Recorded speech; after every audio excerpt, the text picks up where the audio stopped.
Well, hello, and welcome to Gallifrey's Most Wanted. I'm Ross Aiken. I'm Old Who. Someone tell me what the hell is going on here? And I'm Victoria Wheeler. I'm New Who. Beyonce copied all my moves. And I'm back. Patrick. Yes, the whole Welcome fam is back since, God, the 5th episode of Flux. I think I went down the last week of Flux. Crashed hard and didn't record for a couple weeks. But we're here to talk Power of the Dalek, Jodie's finale, the Centenary special for the Centenary of the BBC. Power of the Doctor. Huh? Because Power of the Dalek. Oh, God, I keep doing that. Story. I keep doing that. Power of the Doctor, the Centenary special, and our farewell to Jodie. I'll go first. I loved it. I thought it was a love letter to old Doctor Who in a lot of ways. That Chibnall made a point of her going out was a good time to bring back the best and remaining people from the past, and to celebrate the show's past while giving us a story that is very Jodie centric. You know, and it served both purposes so well, and it wasn't fan service, but it was, it's fan service, but it wasn't bonk bonk on the head. It's fan service. It was so good. I was in the whole way. There's a lot of subtlety. Yeah. In a lot of what happens in that episode that I'm 100% convinced I didn't pick up on all of it. I don't. Yeah. I know. I need to watch it a couple more times. Because I was too busy just going. Mm-hmm. Yeah. And it found a way to bring back. I mean, there's just so much stuff. What about you, Dick? What's your general impression before we go into detail? No, I had my ears pinned back and couldn't take my eyes off the screen. The pacing of it was just phenomenal. Oh my God! It doesn't miss a beat. Like, it just takes off. And from jump, it was a ride and a half. And it was, every time somebody turned a corner, something else made you gasp and point at the screen and cry. And it was phenomenal. Full of old Who love. And that's a criticism that I'm seeing today for the first time. Like, maybe I just was ducking a lot of the Jodie hate because I wasn't having it. And so I avoided reading things. But what I saw a lot of today was that this fixes what people thought was a big flaw in Chibnall writing, that he had ignored old Who and seemed to have a certain amount of disdain for it. And I didn't feel that. No, I think I take great issue with that. Right, yeah. Me too. And I'll tell you for why. Because I think what a lot of people's criticism stems from is that her first season, Series 11, didn't incorporate anything from the past. But by doing that, it was a tribute to those very earliest seasons of Doctor Who, where there were no recurring villains. There were no nods to the past. It's not until the Daleks and then the meddling monk really is your only other recurring villain in Hartnell's era, anyway. Yeah. That in of itself was a tribute to the past of Doctor Who. And then when we get to season 12, there's more little sprinkles. We start seeing the Master and things like that cropping back in. And then Flux was chock full to the brim of references to old Doctor Who. But you could really say that about, when Davies starts out, right? You go the first three. Yeah, you go the first three, and there's not much of the self-referential stuff, because you have to start fresh. Yeah. If you want new eyes, and that was part of Chibnall's brief. right, was to bring new eyes and do this like a reboot. And so he, with a nod to the origins, he does it. Yeah. I'd never seen that criticism. No, it's weird. I think it's so weird because Jeff has been saying since the beginning, this is the closest to Old Who that the show was. And I agree. It has less of the flourishes of a Davies era or Moffat era of big spectacle, which is what their brief was, to make it bigger and brighter, to outdo what they could do in the past. Where Chibnall was like, I'm just going to simplify. I'm going to bring it back. I'm going to rein it back in. And I'm going to have big things later, but, they don't swallow the show up. Right. Flux, because it is a serial, is got the one big heavy through line. But he doesn't really have a heavy through line. He jumps in and out to it. He'll have a lot of episodes that have nothing to do with his big bad. And I think it's the most like the original show. I don't get that. I really don't get that critique of it. Yeah, I don't either. I think that's willful misinterpretation by people who from day one, when he was announced as the new showrunner, did not want any of it. Yeah. And then he further, in their eyes, committed a grievous sin of casting a woman as the Doctor. Right. And I think I saw it in, I don't know, because I tried to read some British press today, and I think I don't know if it was referenced in the Guardian piece, which was a loving piece. Yeah, it was a love letter to it. I read that today. Yeah, it was wonderful.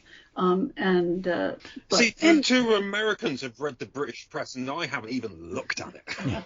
Because it's not going to get over here. It's going to be awful. Yeah. It'll be some 12th grader in Boise writing it online. Yeah. So I will say that Sasha is my master. He is the greatest master as far as I'm concerned. He is savage and cruel and vulnerable and falling apart in front of your eyes, and all of it at once.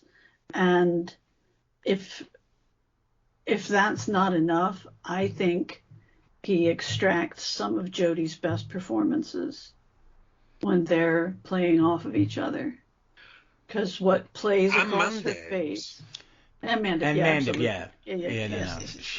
She's wonderful. Because that scene where he's screaming in her face and their noses literally touch it. Oh, that was fantastic. That made me go, oh. She's so good. She's in real, legitimate danger, and she knows she is. Yeah. So she just has to be as unthreatening as she humanly can. Those are all cop skills. Yep. She's done her homework, because when they need, I will give her, this is how good of an actress she is. There are times where they forget you forget she's a police officer. Because it's not important to the story. Mm-hmm. But when it's important, she's done enough homework and said things like when she talks about I forget what episode, there's a child, and she's trying to calm the child down. Mm-hmm. And she mentioned something that police officers and firemen are taught to do when they're dealing with a traumatized child, to make them relax and give you information and let you help them because they're scared. Yeah, but she gets on the train on this episode and grabs, spots an injured person, scans for the medic kit, says, I got this, and starts applying, so she's wonderful. But the action that play is one of the most beautiful things about having Jodie do this role, is what plays across her face, which is anger and disgust and fear when the master is talking. She's got such a pliable face, and the tiniest little ripples across it are visible. It's just fantastic. Yeah. Pete, this was one of my things, and a friend of mine on Twitter had people's complaints about Jodie Whittaker's performance had got into his head a little bit.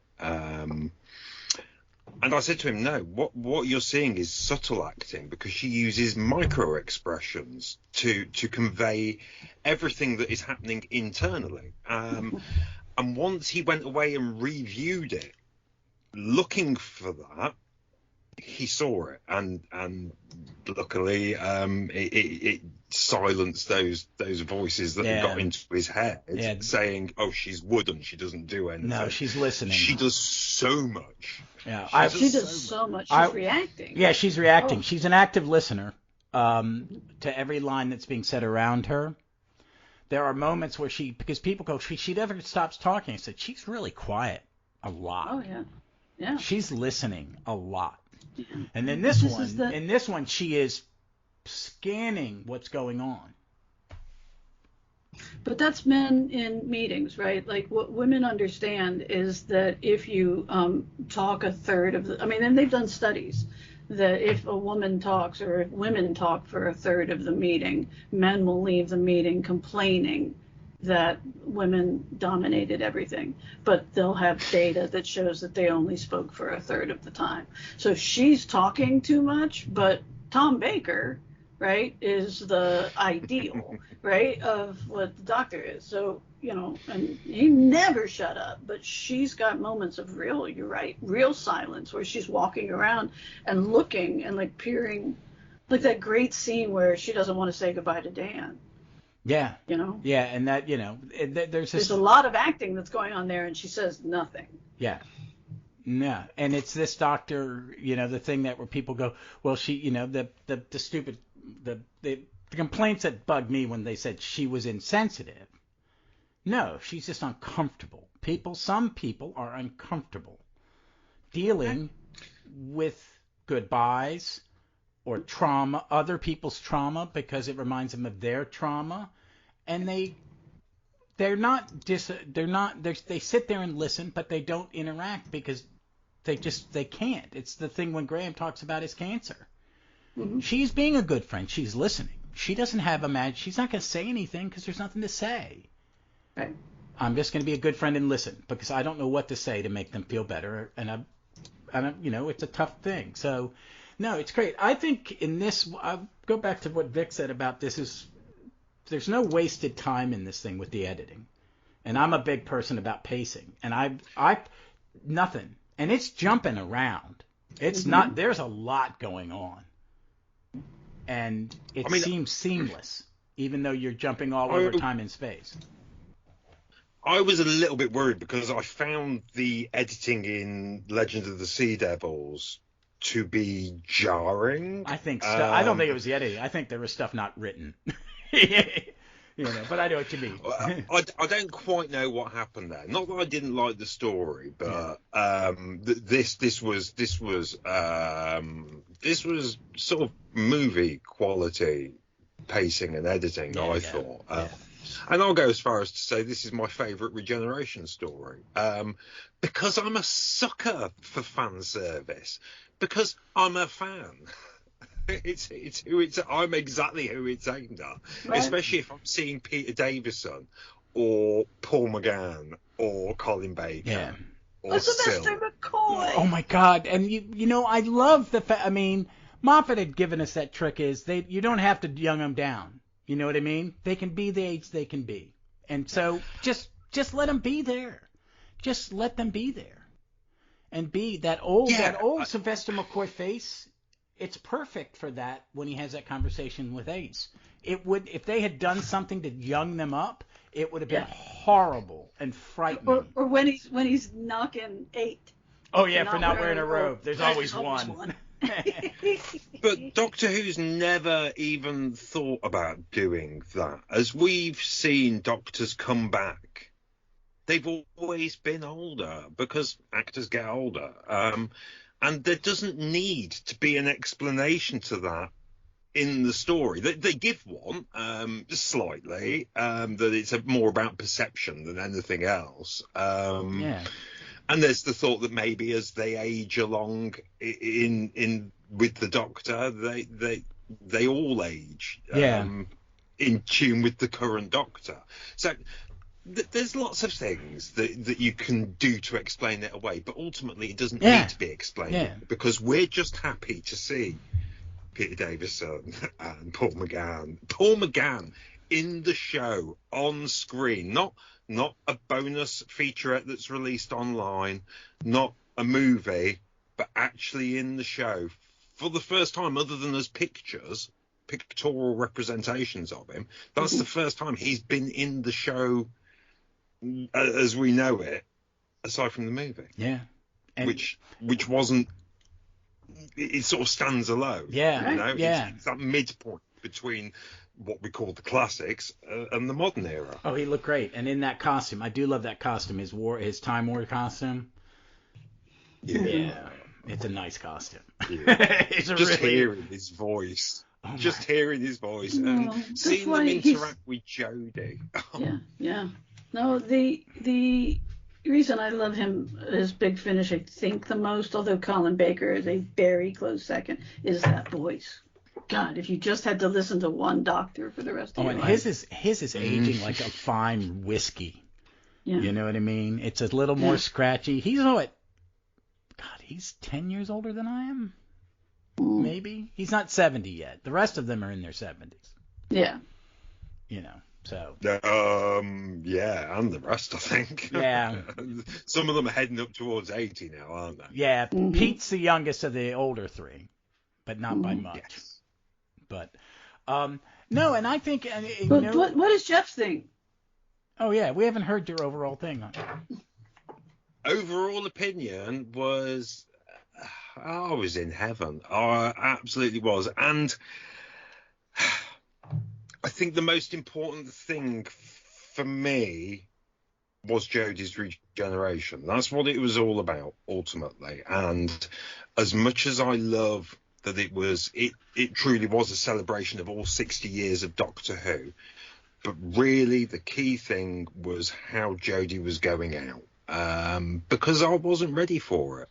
I was not ready to say goodbye to her at all. But she goes out on her own terms, and she accepts it with grace and with dignity, and in a way that the Doctor very often doesn't. If you think back to the classic years, it was normally a traumatic event that was caused and it was for Jodie's Doctor as well, don't get me wrong, but they are suffering when they go. Right. I mean, Jodie's Doctor just went. Listen, with a smile on her face. Tennant's one of my favorite Doctors, but this was much better than I Don't Want to Go. Right? I loathe that scene. I find it unwatchable. And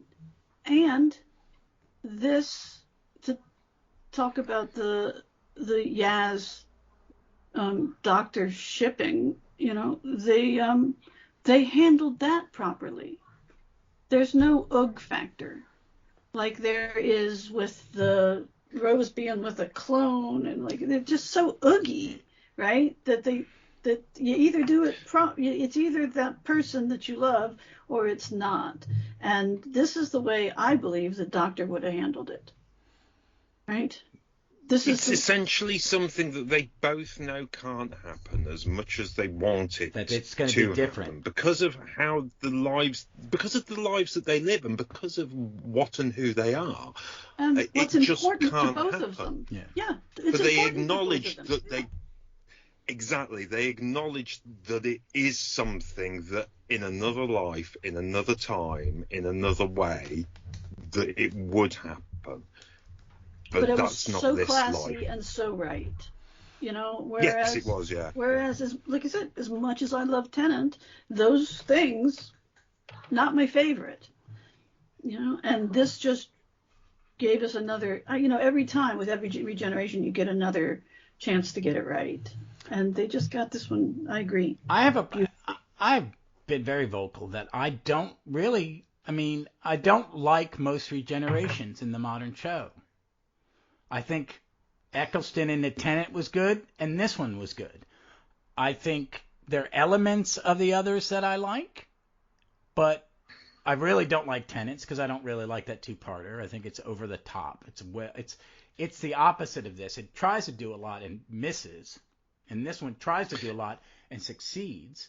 I like this is a much better. it's much better. Regeneration story. The only thing I like about Matt Smith's is that beautiful speech at the end. The rest of the story doesn't really matter. It's not terrible. It just doesn't really matter. It has nothing to do, he just gets old, speech is nice. It's constricted by being a festive one as well. Again, why are you killing this guy on Christmas, man? There's something really dramatic about that. But this one's perfect. It really, it does everything it wants to do as a celebration of 60 years of Doctor Who. Mm-hmm.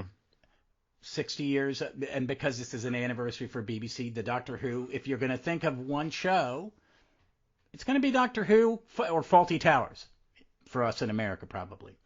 The only, this is. If you think about it, Doctor Who has been at least a part of BBC, if not on BBC screens, for 60% of its life. It's the only other thing is probably the news.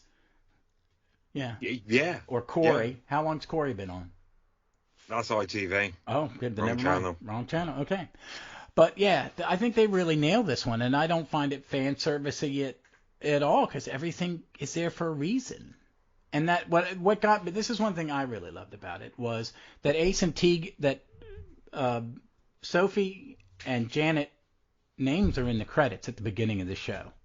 That they're just not some tacked on guest star. They are stars of this movie, and they're right up there at in the credits, and they're an intricate part. They don't shy away, and you get to see Ace at, I guess, 60, 50, late 50s, early 60s. Well, she's 16 when she joins the Doctor, right? In Dragonfire. Yeah. Yeah.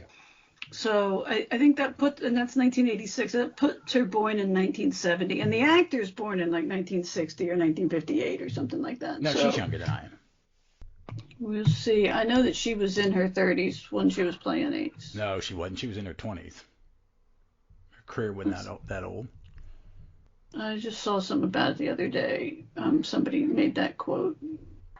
She is 2 months older than you. Yeah. Okay. She's August 20th, 1962. Okay. So she's like late 20s. She's 60 now. Yeah. Because I'll be 58 Friday. Yeah. But I like that they bring in two companions from the 80s and make them integral parts of the story. And I think it works, and you get the two parallel stories that are going on that all intertwine. Mm-hmm. No, it's really, having the two of them is genius, because it is a continuation of the female-centric way of this show has turned with Jodie. I mean, you've got Kate, right? And Yaz is so strong, and you even say goodbye to Dan, and suddenly it's just women in the room, which I can't even explain to you how happy that makes me. Like that, and it's that Bechdel test, right?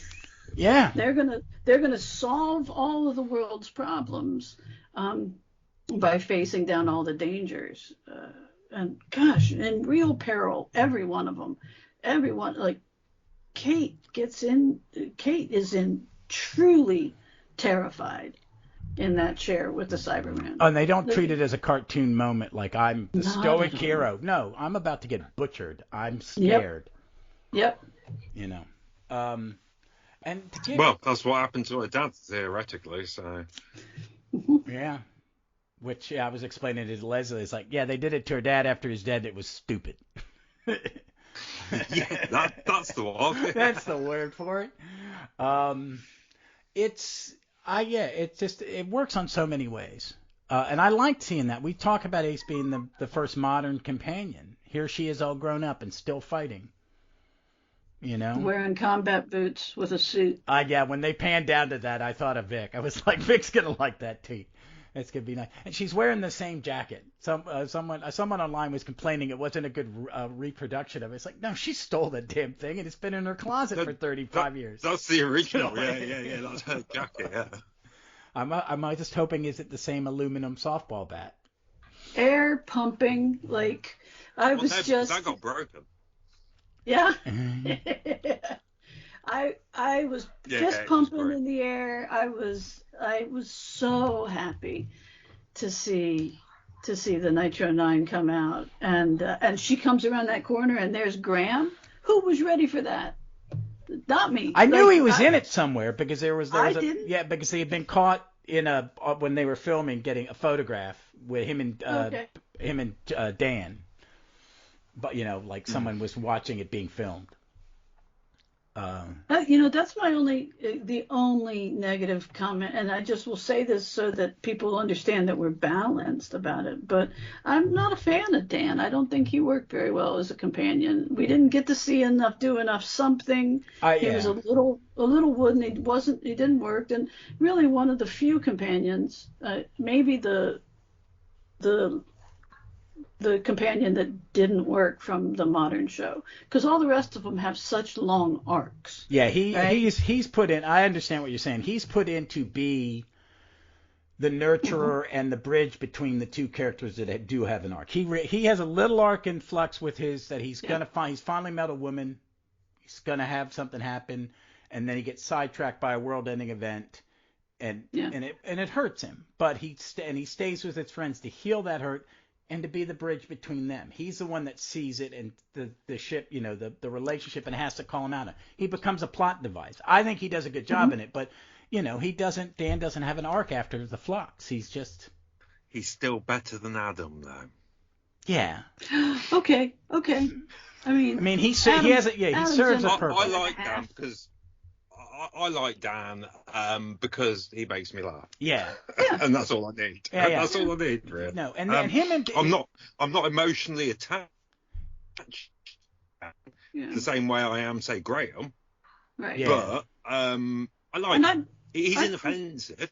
yeah, but he just doesn't work the way that all the right, like Rory, yeah, right? yeah. He I doesn't. think He never really Rory, gets a big arc. He's not. yeah, And it's yeah. it's from being in the Flux. But again, well, hold on. I'm going to go back on Jeff's point that this is more like early the early Doctor, right? Where it's not about the companions, Yeah, right? It's not about their arcs. It's not about them. It's about the Doctor. And I think that's in a lot of ways this Chibnall's era, Jodie's era, has been less about the companions than it had been through the Amy and Impossible yeah, Girl yeah, and yeah, all of that. yeah. Yeah, Yeah, yeah. And I think that's right. I think Yaz has the biggest arc. Graham has a small arc about grief and being there Mhm. for Ryan. Ryan has like these little really good mini arcs in certain episodes. Mhm. Like I'm gonna be with my friend, Mhm. stuff like that. His larger overall arc is about growing and And becoming an healing. adult Yeah. And he does it, and and he healing. Yeah, leaves, and absolutely. Yeah. which is, and that's I think one thing that makes this work is what I like about the Jodie era is really her stuff with her and Yaz. I really do overall. You know, that's the anchor in some of the, if you're gonna say there's a big arc for the whole thing, is that them together, they're so good together. Well, but Yaz plays that role of Robin to Batman, right? That we know that the Doctor needs someone to ground him, right? Yeah, We learn that with Martha and Donna as yeah, much as anything, right? In the time post Rose, we learn why the Doctor needs somebody, and it's very much that, why Tim Drake walks into the Batcave, because without somebody to ground and to help him forget or help them forget, let's go. Where you want to go on vacation? What ice cream you want, right?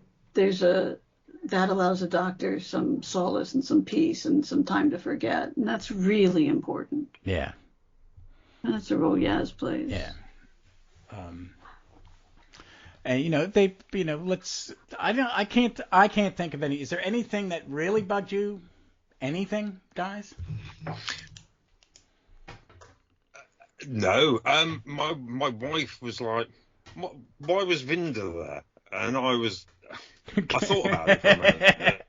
I have an answer. No, I for it. realised he has to do the job that none of the companions can do. Mm-hmm. And that's take down the master so that they can force the regeneration. That's why he's there. He is there because he's a freelancer. He's not. He's a friend of the Doctor, but he's not one of those friends of the Doctor. And then there's the other thing. And he's there because none of the rest would shoot. No. He will. Yeah. Right. He's a soldier. No, that's that great one of my favorites, River Song moment, right, where the Dalek says, "No, you're a companion of the Doctor. You will show mercy." Right? and there's no River in this, right? Like, you've got to have somebody else. Yeah. Oh, I agree. There's also this thing. He was under contract, and they were paying him, and he was in lockdown with them. I mean, I think this is all planned. That he was, because this was all shot. This at the also same, falls under that same bubble, this right? falls under that season bubble as well. So this is effectively story 9 of a 9, 10, and 11. Yeah, really. This is okay. This is, and I love the Master's line where he goes, "Is this the Master's Dalek Master Plan or the Master's Cyber?" He really, because this is our Dalek Master Plan. Except, I have a moment that I really want that someone else pointed out, and I realized I think is one of the great comedic moments in Doctor Who history, when the Master is dancing to the Russian, whatever that pop song is.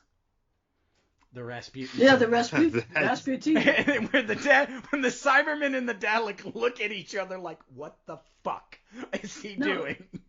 It's a pop song about Rasputin. Yeah. No, I got you. But there's a great moment where the Dalek and the Cybermen are both like going, what the fuck? And then they go back. It was so perfectly timed because that was I was like going, please don't do a Davies moment where they're dancing to the music, but it worked. It worked. Because they went around the room and they give you other things to look at other than him dancing, but it worked. It worked for me. But it's madness, right? Oh yeah. It's I don't know if the Boney M track is a TikTok favourite or something at the moment, because my girls both went nuts for that moment. Which really surprised me because it's a pop song, it's a disco track by Boney M from the 70s. Right. Right. But it's a huge How do you know TikTok this? thing. Huge TikTok thing. Right, okay, there you go. That explains a lot. All right.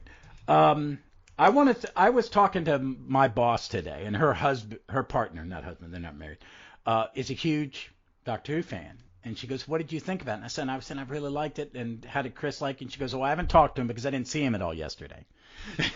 Because he was watching Doctor Who and getting ready for it. But she goes, what was the one thing you really liked about it? I said, that it ends in a support group of former companions. Mm-hmm. Yeah. That they're all sitting around in some church hall chatting. And that was beautiful to see everybody. And Vic was she was texting me today, was there anyone left on Earth who wasn't there?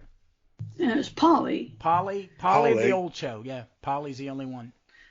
And I'm told that who's still with us, yeah. Yes, but I'm told she was offered the opportunity and she was unable to attend.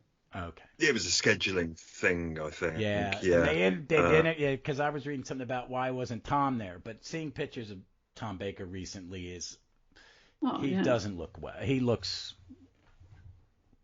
I mean, this was filmed about a year ago.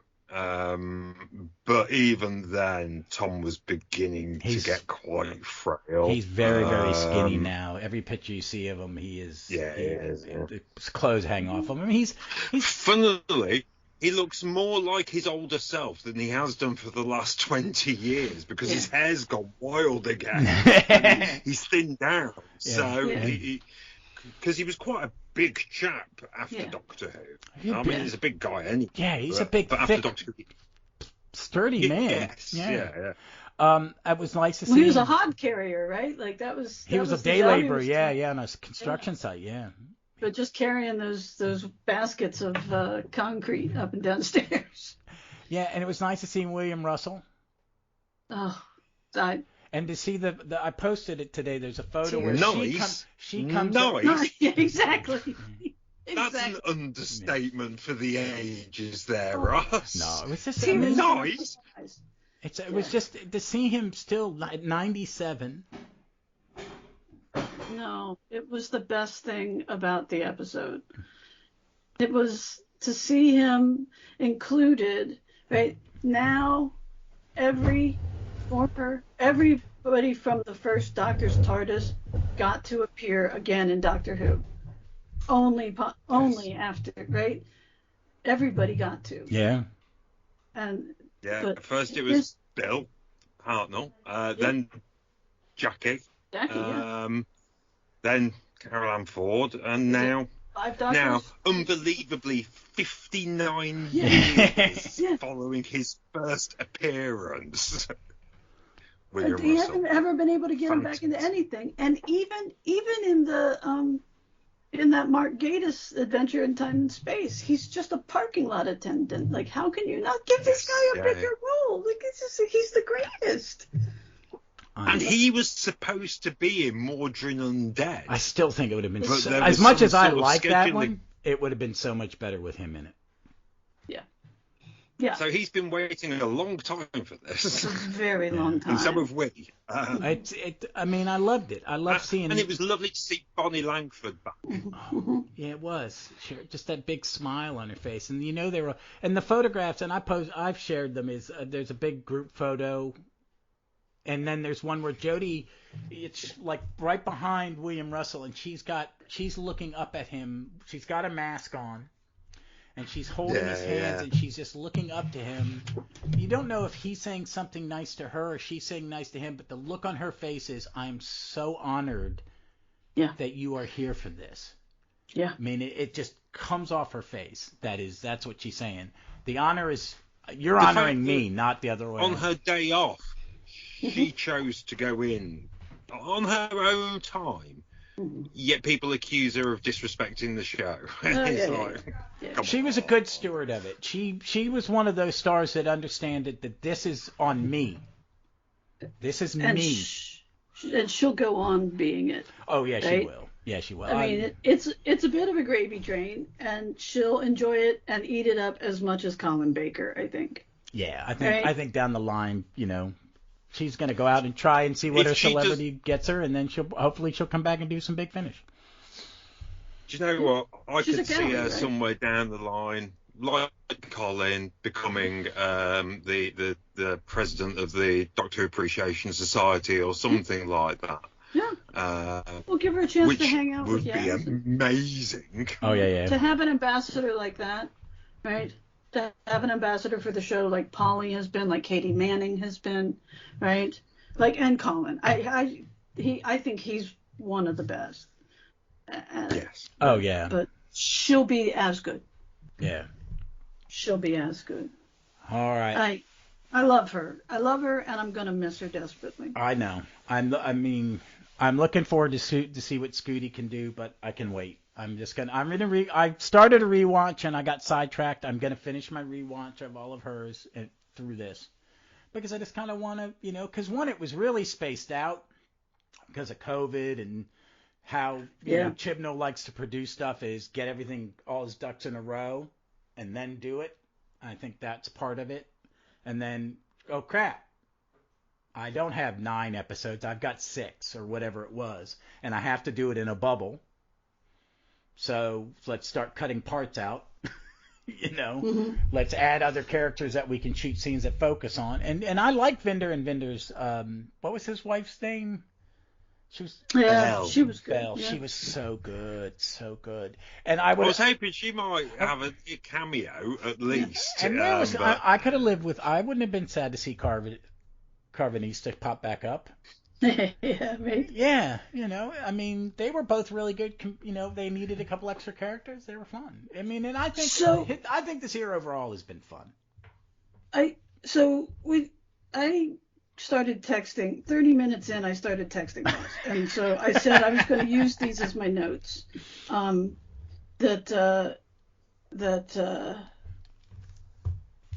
Oh my God, he's wearing all the outfits.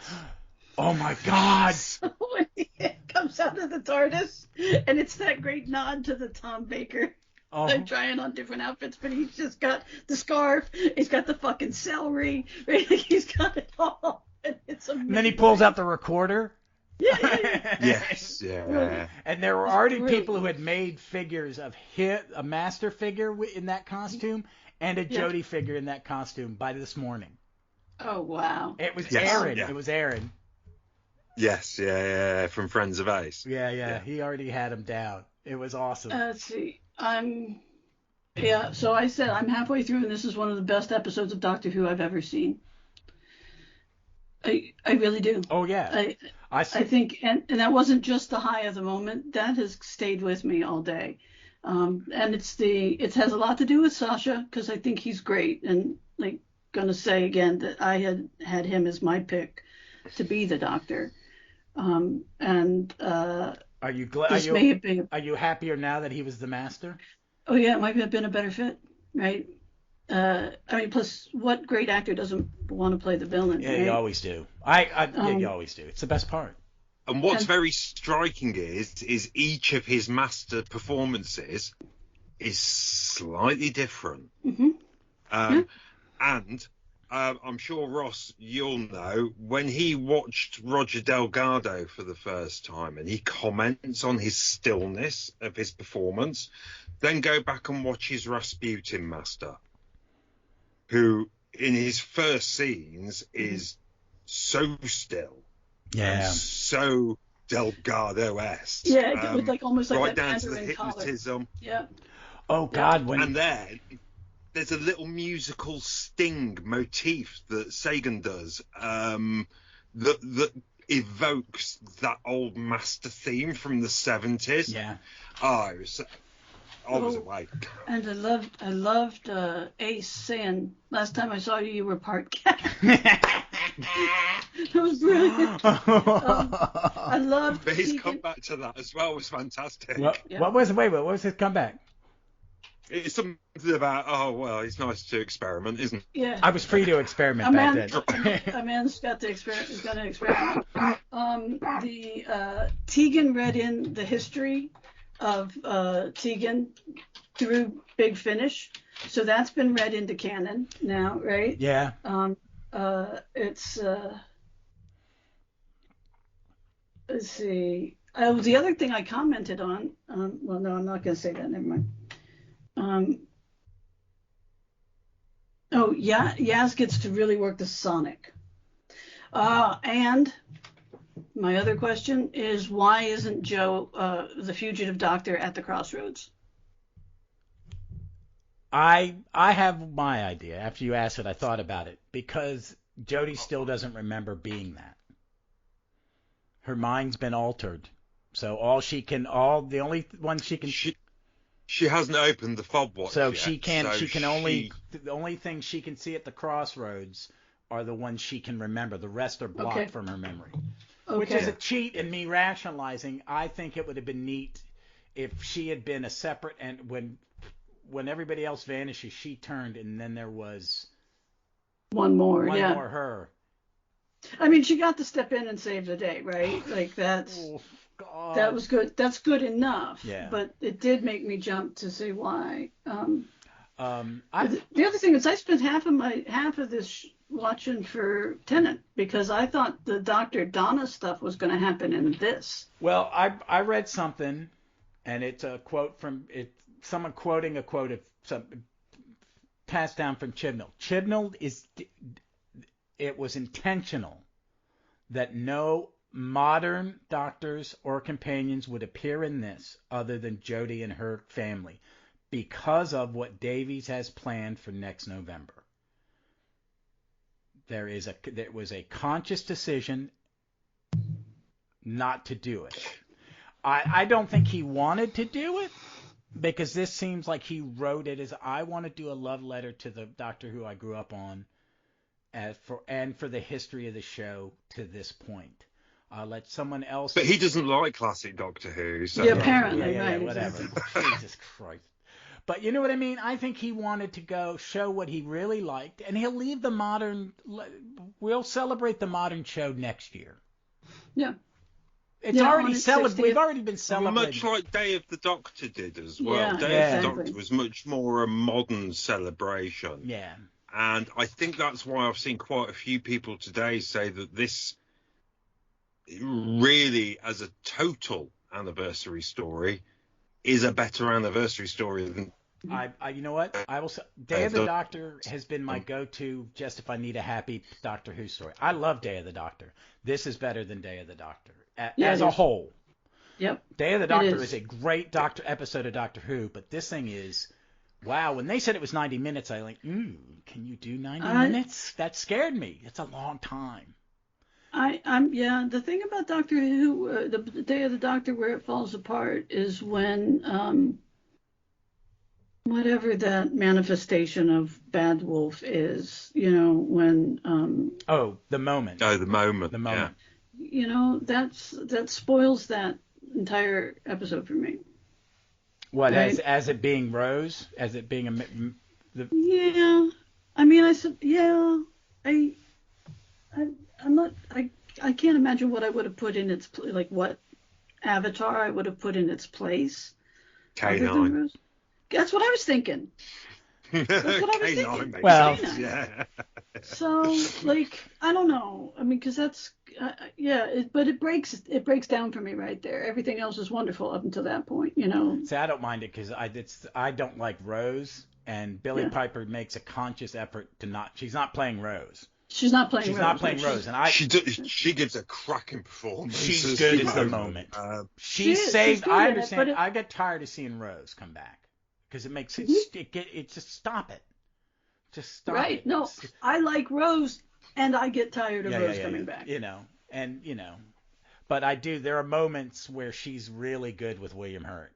You can see that. No, she's wonderful in it, right? She's like going, hey. She's good with John Hurt as well. Oh God, John Hurt. Well, not William Hurt. Why am I? He's in the news right, as a comic fan. He's in the news right now because they're talking about his replacement in the Marvel universe. Yeah. Because he died before his contract was up, so they need a body. And it's gonna be Harrison Ford. But all they get. But no, those were just my in the moment sort of things that I wanted to. I just wanted to touch on that there were, and then it says here, I burst into tears when I saw William Russell. Yeah, I was watching. It got interrupted because there was an emergency at work, and I had to kind of get involved to find the person in charge, do something. I was on call for my team this last night, so I had to watch it choppy. I did go back and watch it for the most part in a row. So I'm gonna when I'm done here, I'm gonna go put it up. Leslie's out working on schoolwork at a friend's house, and I'm gonna pop it in and eat dinner and watch it again. Well, I'm watching it with Joe tomorrow. Yeah. So Joe's going to have 90 minutes of me blubbing like a child because that's only going to be my second watch. And just watching clips on bloody YouTube earlier, I could feel the tears coming and the lump in the throat. I was like, oh my God, grow up, man. Oh God. Before we started, I wanted to go back and watch the Crossroads scene again. That's what got me. That was. In fact, I think it might have been Ace. I think from that early on, I was like, oh, this episode is going to screw me up. Oh, God, yeah. She was brilliant in it. She hit like she had never left. Well, in a lot of ways, she hasn't because she's been working for Big Finish for 20-some years. She's so good, and she's so real. I want to know where they fell out. She and the Doctor? Yeah, because it's not happening. Well, if you don't know, nobody knows. No, I can't. They've not written that story. When did they fall out? In the books, they fell out. I haven't read the books, but she walks away from him because she's tired of being used. I think that's when they write her out, when she goes to learn to be a space soldier. I think that's what they were referring to. Is it? Okay, that's cool. I'm fine with that. That's the reference that they're making. Okay. Because...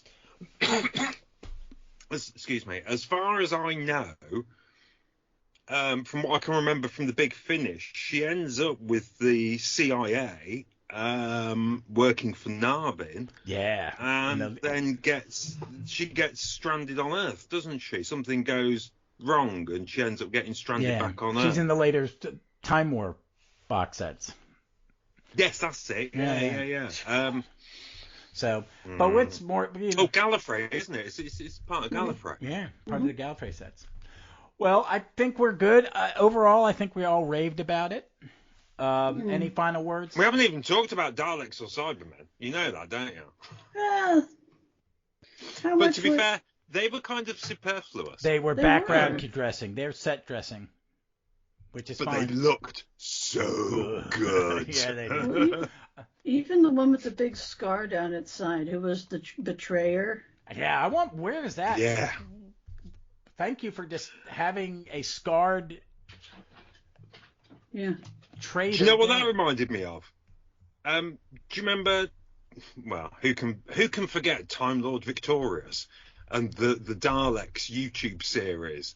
And in that you have the Science Dalek, and the Science Dalek is battered, beaten up, but he's one of the very original Skaro Daleks. Oh, okay. And he gave me so much that energy. Yeah, he did. Oh my God.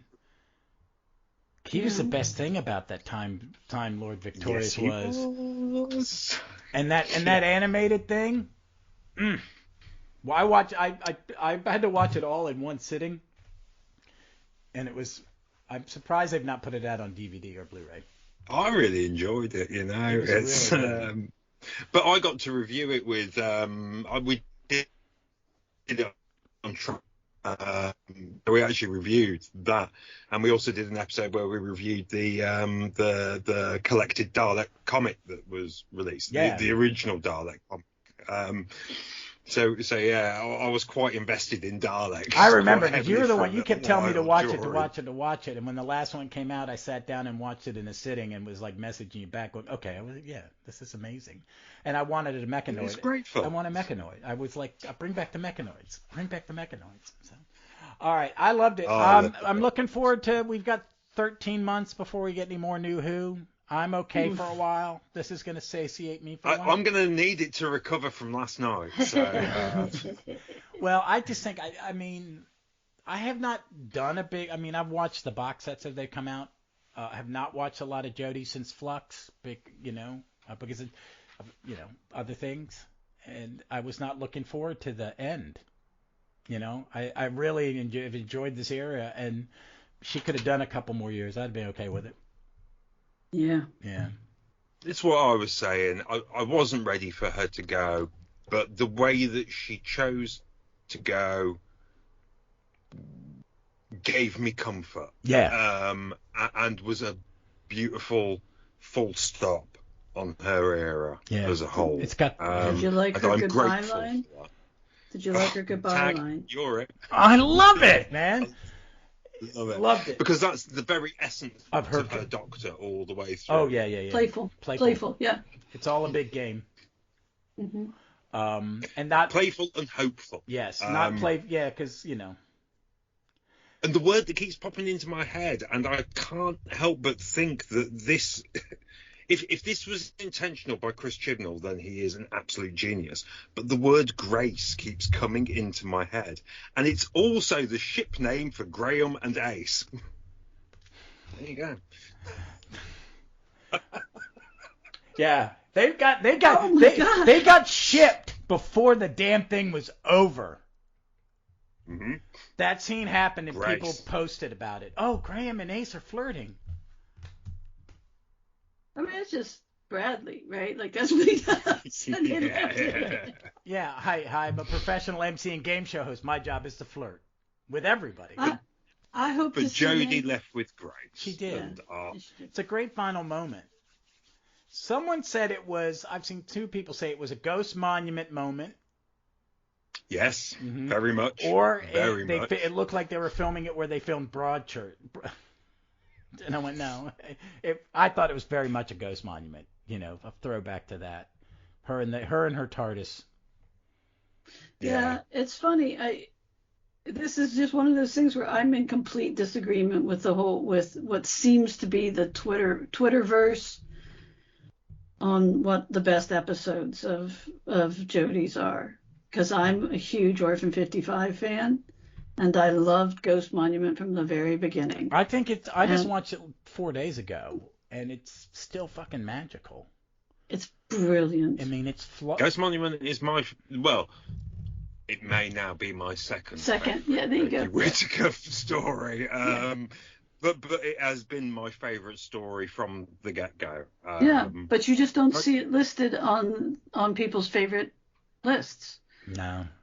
It made it. I did one of those. It's mystical. It's not even magical. It's mystical. It's one of the best shot episodes of Doctor Who ever.